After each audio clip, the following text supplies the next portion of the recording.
Olá pessoal, beleza? Então, eu estou um tempinho sem falar nada sobre questões musicais em vídeos, pela falta de tempo, né? Mas sobrou um tempinho aqui agora e eu pensei em falar um pouco sobre um assunto que acho que é importante também para o cristão entender, principalmente para o cristão adventista, pensar um pouco. É sobre a questão da música que se diz ser correta ou a música adequada para a adoração, né? Pelos vídeos que eu já falei lá atrás, já fica claro que esse conceito ele é inexistente, né? Pelos vídeos que eu estava postando, se você pegar na história da música, se você for trabalhando como a coisa foi acontecendo, fica evidente que não existe um estilo musical único para adoração, né? Eu acredito sim que exista uma essência, né, da adoração de cada um, né? Cada um de nós vai adorar a Deus da forma que sabe, da forma que conhece, da forma que sabe tocar, com as emoções que tem, né?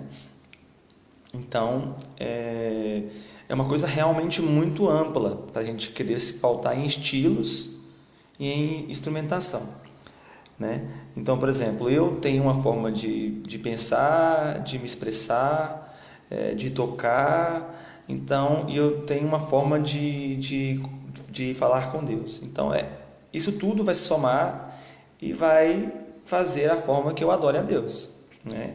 Então, você tem outra forma de pensar, de sentir Deus, de conversar com Deus. Por exemplo, eu toco violão, você pode tocar piano, ou você pode tocar vários instrumentos, ou você pode cantar, ou você pode tocar bateria e não sabe tocar outro instrumento. A sua forma de expressão musical é essa. Então, ou seja, é uma coisa muito maior, muito mais ampla, né?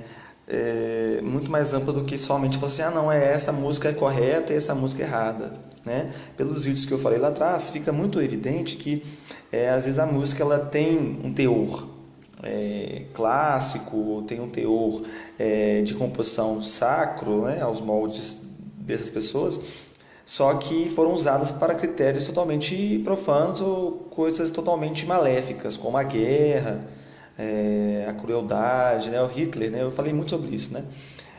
A guerra foi usada, a música clássica e tudo mais, né, e etc. Então, o canto gregoriano, que é o que eu vou falar mais hoje, né, foi usado pela Igreja Católica. Todos sabem que a Igreja Católica realmente ela tem um legado importante, culturalmente falando. Ela é uma igreja fundamental para a gente entender a história, entender o cristianismo. Mas nós também sabemos que a Igreja Católica foi também aquela que trabalhou à base de mortes, torturas, né? A Inquisição. Tudo bem que a gente sabe que algumas coisas são exageradas, alguns dizem, mas é fato que a Igreja Católica, na Idade Média, ela foi bem cruel, né? E ela tinha um legado musical poderoso. Inclusive, a Igreja Católica foi a produtora da música, digamos, mais espiritual da história, que é o tema de hoje, no caso, o canto gregoriano, né?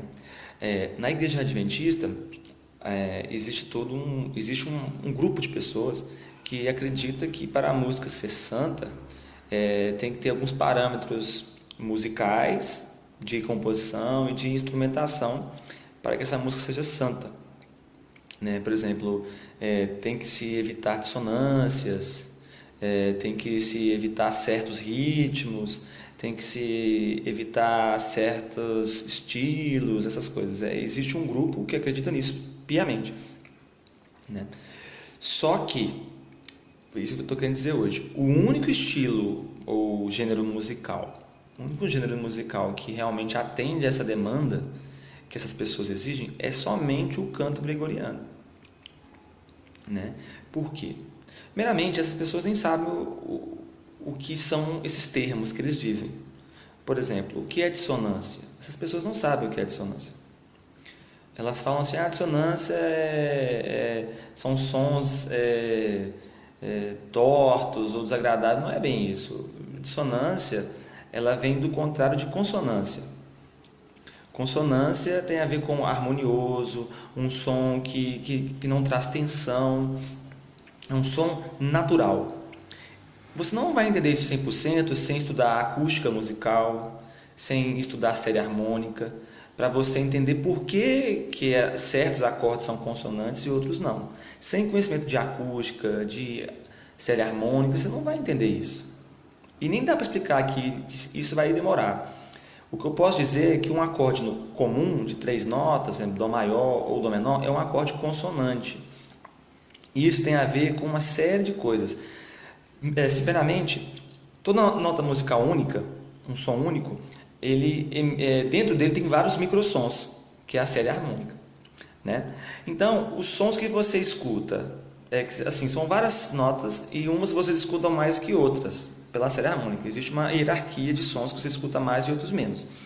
E os 3 sons que você escuta, primeiramente, mais forte na série harmônica, são as 3 notas do acorde. Por exemplo, se a nota real é Dó, eu vou escutar na série harmônica, depois do próprio Dó, vou escutar o Sol e depois eu vou escutar o Mi. Essas 3 notas formam o acorde de Dó maior. Por isso que um acorde maior é um acorde consonante. Porque dentro de uma nota única, não de um acorde, outra coisa, essas pessoas nem sabem o que é nota e o que é acorde. Nota é um som só, um som único. E acordes são notas tocadas ao mesmo tempo. Certo? Por exemplo, um coral quando canta uníssono, uma voz só, é nota. Quando você separa as 4 vozes, você fez um acorde. Correto? Então, dentro de uma nota, que é um som único, tem várias notas ao fundo. É a série harmônica. As notas que você escuta primeiro, as mais audíveis, são as 3 notas que formam o acorde daquela nota real. Então, se eu toco a nota Dó, eu vou escutar a Dó, depois vou escutar o Sol e o Mi. São as 3 notas que formam o acorde de Dó maior. Por isso que é consonante, né? E dissonância é o contrário de consonância. É um som tenso. Digamos, eles falam desarmonioso, mas não é bem esse... não é bem assim que funciona. Porque tem muitos acordes dissonantes que dentro do contexto da composição soa bonito e soa harmonioso. Então é muito mais relativo do que as pessoas estão dizendo, né? Então, não é bem por aí como eles dizem, que é um som que desagrada, que incomoda, não é bem assim.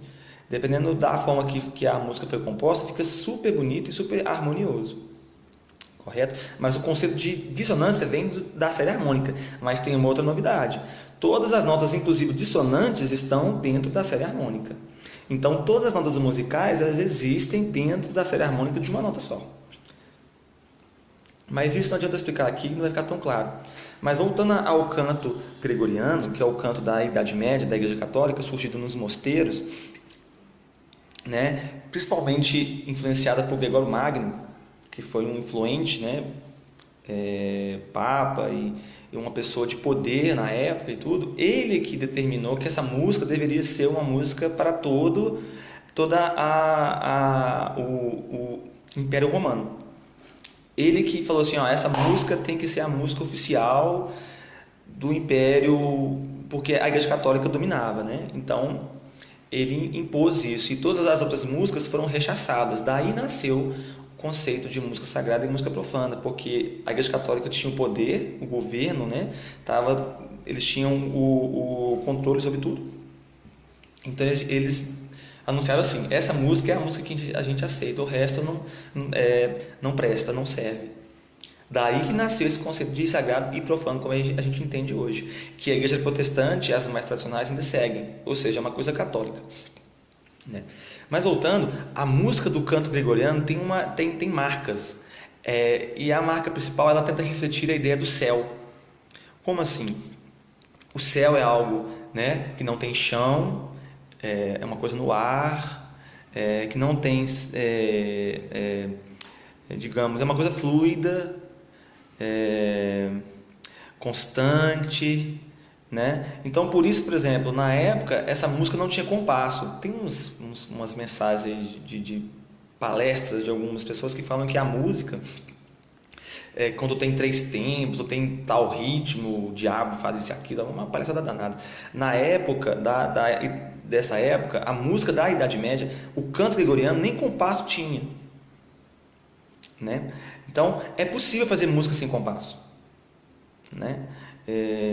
Então, assim, as pessoas falam sem saber. Então, o canto gregoriano não tinha compasso por quê? Para que não tivesse a ideia de acentuação, para ser uma coisa no ar, uma coisa fluida, uma coisa celeste, uma coisa assim, no ar, estou voando, não tenho chão, eu não piso. Então, porque, não sei se vocês sabem, o compasso tem o compasso binário, ternário e o compasso quaternário. Sempre o que demarca esse compasso é o tempo 1. O tempo 1 é mais forte que os outros. Então, por exemplo, um compasso binário que é de 2 tempos, acontece 1, 2, 1, 2. O tempo 1 é forte, o 2 é fraco. 1, 2, 1, 2. Para evitar esse tipo de peso, porque daria ideia de chão, o canto gregoriano não tinha acentuação nenhuma e com isso não tinha compasso. Outra coisa, o canto gregoriano era um canto uníssono. O que é uníssono? Era todo mundo cantando a mesma nota, não tinha acorde. Não existia acorde naquela época, da forma que a gente entende hoje.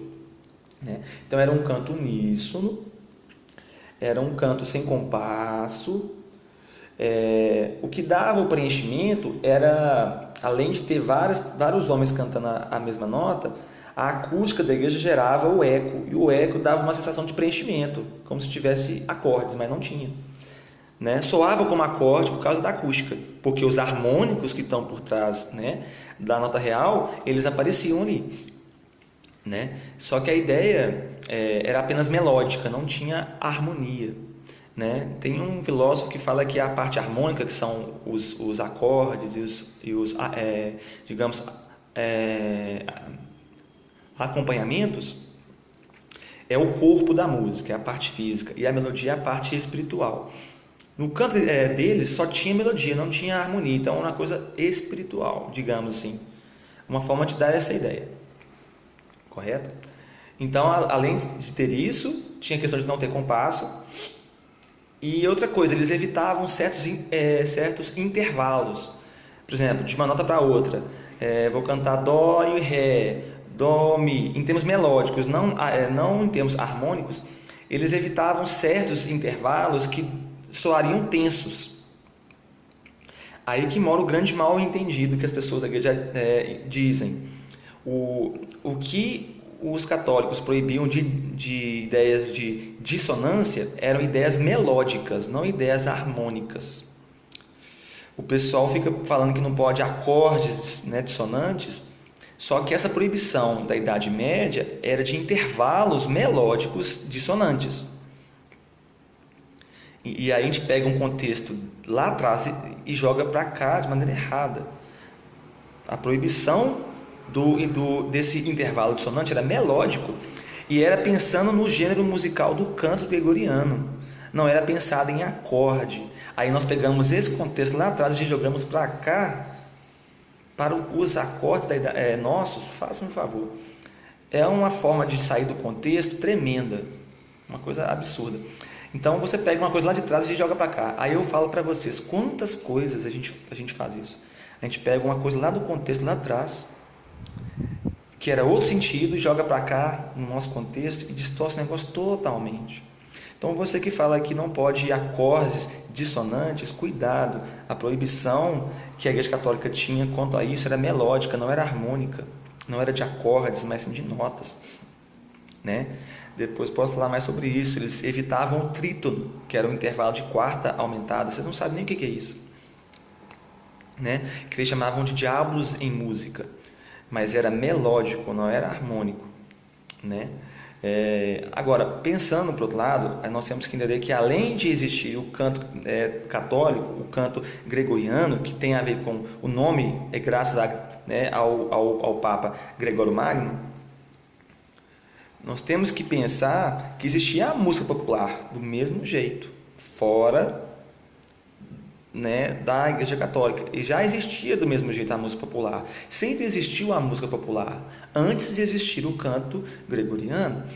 Então, por que a gente demoniza, né? Porque as coisas de Deus nasceram lá atrás, muito antes, milênios, né? A gente não sabe nem quanto tempo antes. Então, como que você pode dizer que a música santa veio antes? Como assim? Essa música católica foi criada dentro dos mosteiros católicos. Eu não estou querendo dizer que ela é uma música ruim. Eu gosto muito, inclusive, de tudo. Só que eu aposto que essas pessoas que falam mal e que criticam a música moderna e que só falam bem da música, digamos, santa, eles nem conhecem direito o canto gregoriano e ainda falam que as músicas que são santas, eles falam que essas músicas que para eles são santas, elas não fazem parte desses critérios. Às vezes, dentro das músicas que eles dizem serem santas, são músicas que têm dissonância.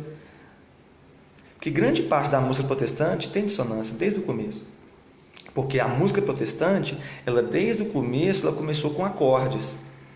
A música católica, não, ela começou com melodia. Já a música protestante começou com acordes. Então, sempre, desde o começo do protestantismo, teve acordes e teve dissonâncias. Aí a pessoa pega uma música do Inário e fala que porque é do Inário, ela é uma música santa, que ela não tem dissonância. Quem te falou que não tem? Eu posso te garantir que tem. E eu te mostro, se você quiser estudar. Porque tem coisas que não adianta a gente falar aqui que vocês não vão entender. A gente tem que estudar música para entender. Mas o que eu queria dizer para todos vocês é que o canto gregoriano ele foi criado na Idade Média. Ele não nasceu lá atrás, ele foi criado pela Igreja Católica. E foi criado com uma ideia, realmente foi pensado em refletir a ideia do céu, né? Com o tempo, a música protestante, ela fez diferente, ela fez uma coisa mais moderna, ela quebrou isso. E aí, os teóricos da música da Igreja Protestante e da época pegaram, às vezes, certos conhecimentos da Idade Média e jogaram para a música protestante, só que no contexto errado. Então, a gente fala que não pode música dissonante, só que a gente pega nos textos antigos que falavam de melodias, de intervalos. A gente agora joga para a questão dos acordes. Totalmente distorcido, né? E outra coisa, toda a música protestante tem compasso. O canto gregoriano não tinha compasso. Então, se fosse pensar, esses críticos que falam que existe a música santa, eles deviam não cantar nenhuma música protestante. Que todas elas, de alguma maneira, têm algum tipo de ritmo que pode sair dos contornos que eles querem. Todas as músicas protestantes têm dissonância, grande parte, porque todo acorde com sétima, né, maior com sétima, é uma forma de dissonância. Então, a gente pega assim, o tanto que isso é desinformação. Tomem cuidado, o canto gregoriano foi criado, ele não começou lá atrás, foi criado por homens. E sempre existiam outras músicas diferentes daquela, fora da ideia católica. E para continuar, a música foi mudando e a Igreja Protestante foi uma das responsáveis por isso. Então, se você critica a música mais atual, mais moderna, que tem dissonância, etc., você tinha que achar ruim da ideia protestante, que foi ela que ajudou a fazer a coisa crescer dessa forma. Entendeu? Pensem nisso. Um grande abraço. Valeu.